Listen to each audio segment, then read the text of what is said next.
La oveja negra. Había un pueblo donde todos eran ladrones.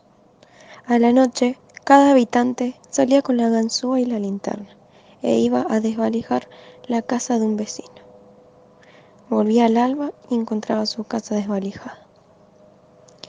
Y así todos vivían en amistad y sin lastimarse, ya que uno robaba al otro y este otro hasta que llegaba un último que robaba al primero. El comercio en aquel pueblo se practicaba solo bajo la forma de estafa por parte de quien vendía y por parte de quien compraba. El gobierno era una asociación para delinquir para perjuicios de sus súbditos y los súbditos por su parte se ocupaban solo en engañar al gobierno. Así la vida se deslizaba sin dificultades y no había ni ricos ni pobres. No se sabe cómo ocurrió, pero en este pueblo se encontraba un hombre honesto. Por las noches, en vez de salir con la bolsa y la linterna, se quedaba en su casa a fumar y leer novelas. Venían los ladrones, veían la luz encendida y no entraban.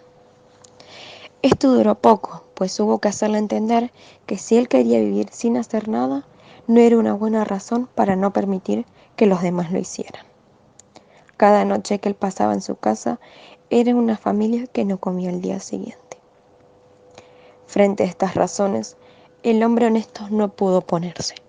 Acostumbró también a salir por las noches para volver al alba, pero insistía en no robar. Era honesto y no quedaba nada por hacer. Iba al puente y miraba correr el agua. Volvía a su casa y la encontraba desvalijada. En menos de una semana, el hombre honesto se encontró sin dinero, sin comida y con la casa vacía. Pero hasta aquí nada mal ocurría, porque era su culpa. El problema era que por esta forma de comportarse, todo se desajustó. Como él se hacía robar y no robaba nada, siempre había alguien que volviendo a su casa la encontraba intacta, la casa que él hubiera debido desvalijar. El hecho es que poco tiempo después, aquellos que no habían sido robados encontraron que eran más ricos y no quisieron ser robados nuevamente. Por otra parte, aquellos que venían a robar a la casa del hombre honesto la encontraban siempre vacía y así se volvían más pobres.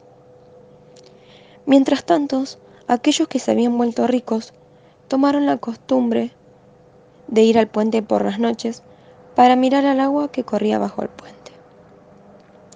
Esto aumentó la confusión porque hubo muchos otros que se volvieron ricos y muchos otros que se volvieron pobres. Los ricos, mientras tanto, entendieron que ir por la noche al puente los convertía en pobres y pensaron, paguemos a los pobres para que vayan a robar por nosotros. Se hicieron contratos, se establecieron salarios y porcentajes. Naturalmente, siempre había ladrones que intentaban engañarse unos a otros. Pero los ricos se volvían más ricos y los pobres más pobres. Había ricos tan ricos que no tuvieron necesidad de robar ni de hacer nada. Para continuar siendo ricos, pero sí dejaban de robar, se volvían pobres, porque los pobres los robaban.